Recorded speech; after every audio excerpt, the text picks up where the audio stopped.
오늘 우리가 함께 깊이 들여다볼 자료는요, 장칼뱅이라는 거대한 인물의 신학, 그중에서도 가장 핵심인 칭의론을 아주 날카롭게 분석한 논문 한 편입니다.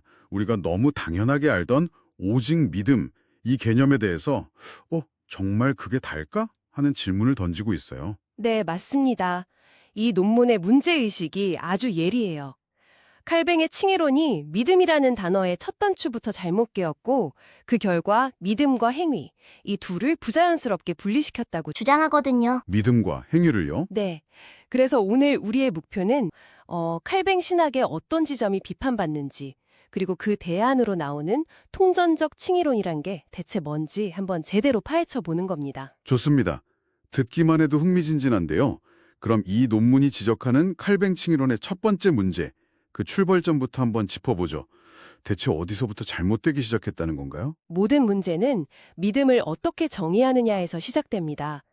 논문은 칼뱅이 사실 그보다 앞선 루터의 영향을 받아서 믿음을 하나의 정지된 스냅샷처럼 봤다고 지적해요. 정지된 스냅샷이요? 네, 믿기로 결심한 그 순간처럼요.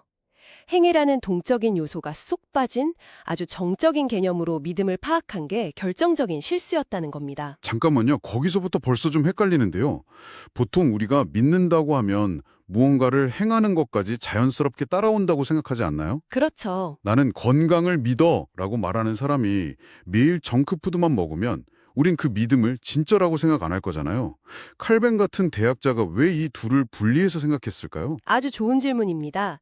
논문은 그 원인을 두 가지로 분석해요. 첫째는 단도직입식 성경 해석입니다. 단도직입식이에요. 네, 성경에서 믿음이란 단어는 본래 신뢰하며 삶으로 살아낸다는 동적인 개념에 가깝거든요.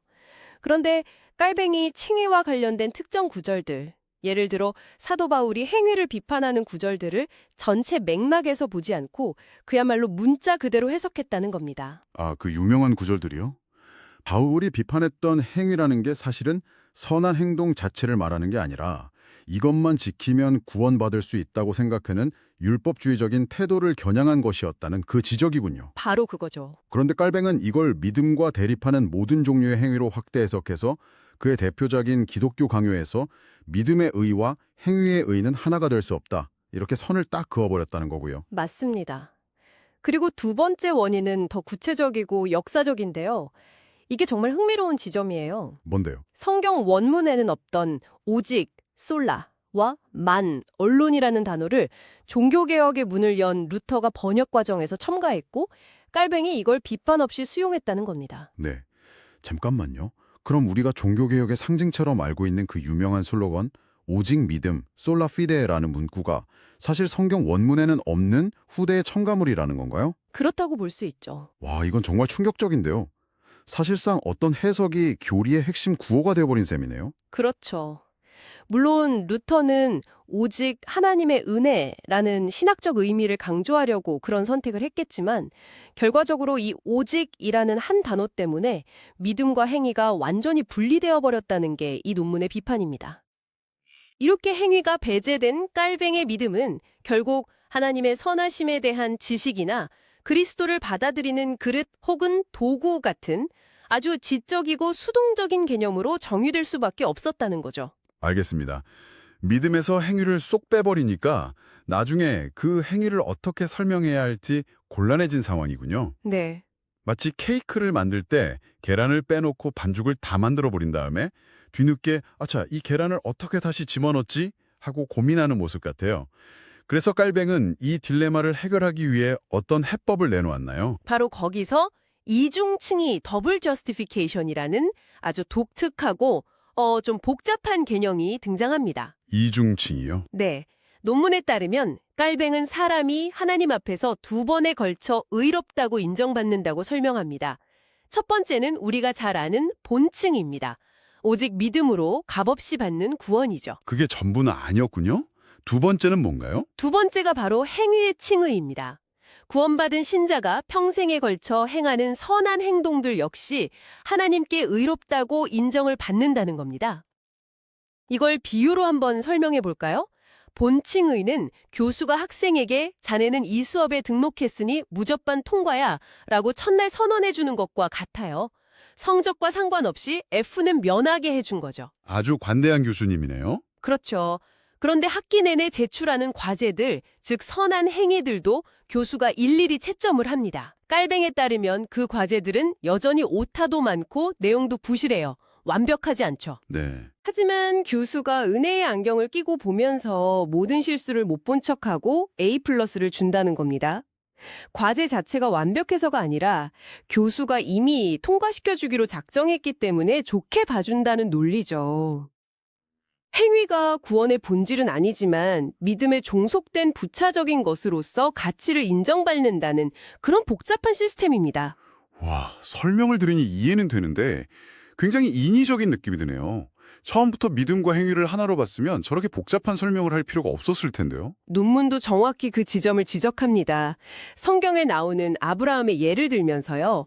아브라함은 아들을 바치는 행하는 믿음으로 의롭다고 인정받았지 믿음으로 한 번, 행위로 또 한 번, 이렇게 두 번에 걸쳐 인정받은 게 아니었다고 반박하죠. 하지만 켈뱅을 옹호하는 입장에선 그게 바로 은혜라는 개념을 순수하게 지키기 위한 최선의 방법이었다. 이렇게 말할 수도 있지 않을까요? 물론입니다. 만약 행위가 칭의에 조금이라도 들어오면 결국 인간의 공로를 인정하는 셈이 되고 오직 은혜라는 핵심이 흔들릴 수 있으니까요. 바로 그게 깔뱅이 그토록 복잡한 이론을 만들어야 했던 이유일 겁니다. 인간의 공로가 끼어들 여지를 남기고 싶지 않았던 거죠. 네. 하지만 논문은 그 의도는 존중하되 그 방법이 성경적이지도 않고 불필요하게만 하다고 비판합니다. 몇몇 신학자들이 이 관계를 구별되지만 분리될 수는 없는 관계라는 현학적인 말로 설명하려 하지만 논문 저자는 이걸 사실무근의 억지수식어라고 아주 강하게 일축해거려요. 억지수식어라고요? 네, 처음부터 잘못 분리한 것을 억지로 다시 붙이려다 실패한 고육지책이라는 겁니다. 그렇군요. 이론이 현실을 설명하지 못하니까 그 이론을 설명하기 위한 또 다른 이론을 계속 만들어내는 악순환처럼 들리기도 합니다. 이런 문제는 자연스럽게 신자의 실제적인 삶의 문제, 즉 율법을 어떻게 대해야 하는가의 문제로 이어질 것 같은데요. 맞습니다. 이 논쟁은 깔뱅의 율법관, 특히 율법의 제3융법으로 이어집니다.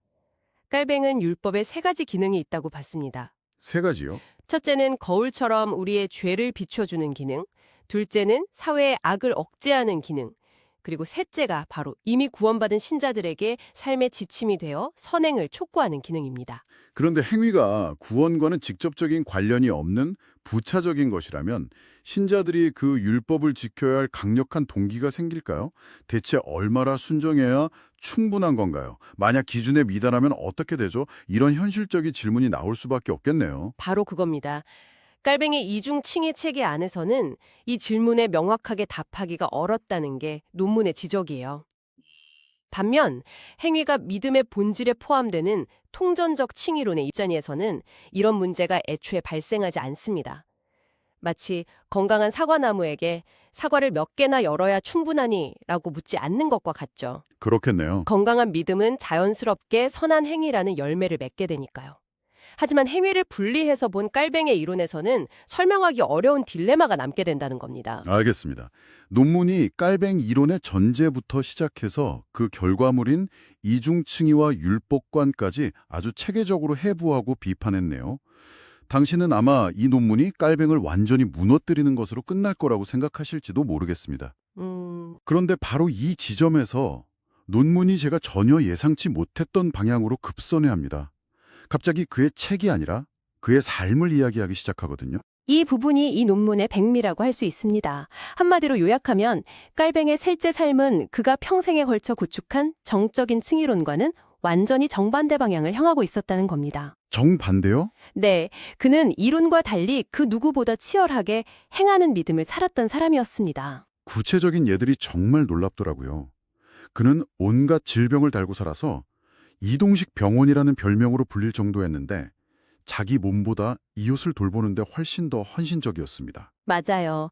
특히 흑사병이 제네바를 휩쓸었을 때 모두가 공포에 떨며 도시를 버리고 도망갔지만 그는 끝까지 남아서 환자들을 돌보고 수많은 시신을 직접 수습하고 매장했다고 합니다. 목숨을 건 사회개혁가이기도 했습니다. 단순히 강단에서 설교만 하는 신학자가 아니라 제네바라는 도시 전체를 하나님의 말씀이 통치하는 공동체로 만들기 위해 기득권과 싸우고 온갖 비난과 위협을 감수했죠. 와, 그의 삶은 이론처럼 믿음과 행위는 분리된다가 아니라 믿음이 곧 행위 그 자체였던 거죠. 선교 활동에 대한 기록은 정말 입이 떡 벌어질 정도였습니다. 1555년부터 9년이라는 짧은 기간 동안 프랑스에만 88명의 선교사를 파송해서 무려 2150개의 교회를 세웠다고 합니다. 엄청나죠. 이건 거의 전쟁 수준의 헌신인데요. 심지어 당시로서는 미지의 땅이었던 브라질까지 선교사를 보냈다는 기록도 있고요. 오직 믿음이라는 정적인 구호 속에 안주하는 삶과는 거리가 멀어도 한참 멉니다. 그렇죠. 논문은 바로 이 지점을 거대한 괴리라고 표현합니다. 그가 글로 쓴 정교한 이론과 온몸으로 살아낸 치열한 삶이 전혀 들어맞지 않았다는 겁니다. 거대한 괴리라. 그리고 이 괴리가 단순히 갈뱅이라는 한 개인의 문제를 넘어서 그의 신학을 따르는 수많은 후대 사람들에게까지 심각한 영향을 미쳤을 수 있다고 지적합니다. 어쩌면 인간이란 원래 그런 모순적인 존재일지도 모르겠습니다. 아주 통찰력 있는 지적입니다.